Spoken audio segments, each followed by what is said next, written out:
Right, in the last video, we did the brain dump and synopsis for the story that we're starting, and now we are on the genre and style boxes.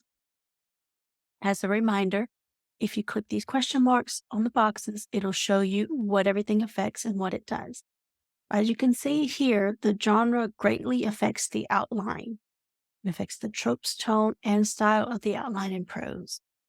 So this is a good thing to put kind of like an all-encompassing feel, overall tone, overall style, overall themes and tropes for your stories. We're not talking chapter related. I'm talking story types overall.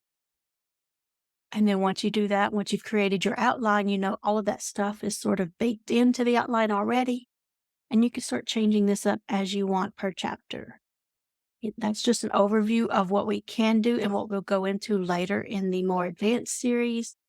For now, we're going to keep it simple. So I'm going to tell it, I want this to be, I'm just looking at it. Okay, I don't even know when Prohibition was. 50s style. This needs to go. I'm going to put this in style. 50s style slang. It's mafia. And I would like to incorporate things like the speakeasy, those times, and all of that. But you know what? I don't write that kind. So I'm going to take this into chat real quick and get some quick information from it, so I know what words to actually use. Paste it in my story, tell it I'm writing a fiction story, ask for the themes, tropes, genres, subgenres, and suggested writing styles. And of course, he's going to start off with complimenting me. All right, so this is what I start needing right here. Combining elements of crime. Oh, I like that. I'm going to use that. I want that to be referenced together. Power and corruption, like this. Ambition, error. Simple enough. That's what I'm needing. And of course, I could put all of these in. I'm going to look. I'm not crazy about any of these. I don't use themes and tropes too often. I do like to throw it in there before I create my outline. Then once my outline is done, I tend to not use them.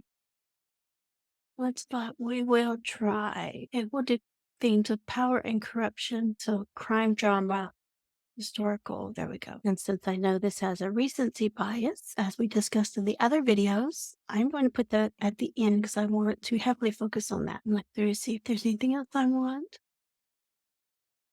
Like the aspect, let's do a thriller aspect. Hey, here's some ideas if you need these. And this is what I'm wanting. Period appropriate slang, 1920s. Okay, that's what I want. Oh, I don't want it to.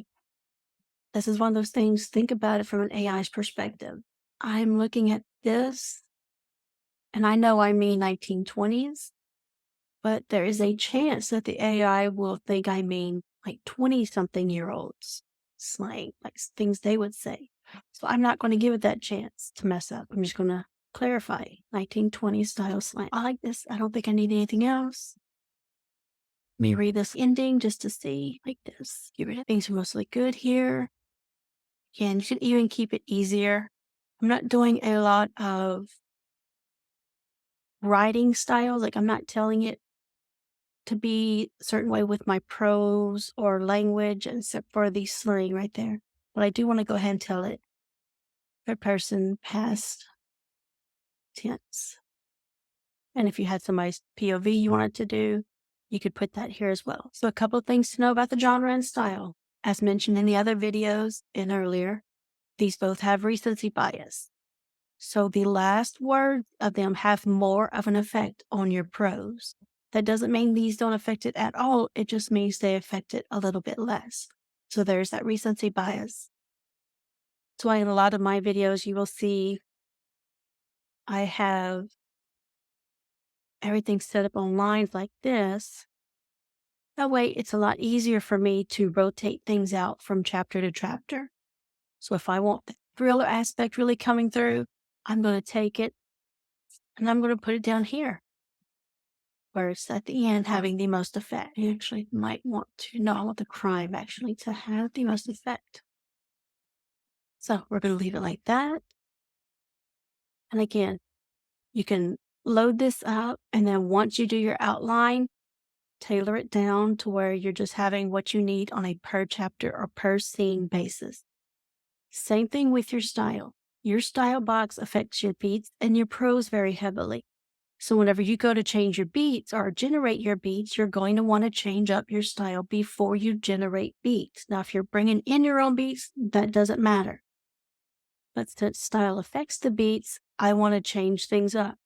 I always use the word, use romance and the opposite just for reference. If I have a mix of romance and a horror, and I have a romantic scene, but up until now I've been doing a lot of horror, I don't want that aspect when I'm generating a romantic scene. So I'm going to change things up, have it focus more on the romance for that chapter.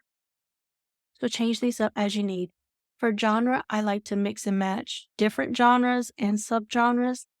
So while I might be doing a fantasy and say the sword and sorcery, things like that, I can also include the action fiction or some thrillers, again, for those specific chapters. Just bring them in as you want. If there is a certain genre that doesn't fit what you are seriously writing in, what this story's main focus is, but yet it has elements you want to include, pop that into the box for that chapter. When you're done, take it out. Same thing for your style. Change it up as you need per chapter and per scene. Next, we will be moving on to our character box.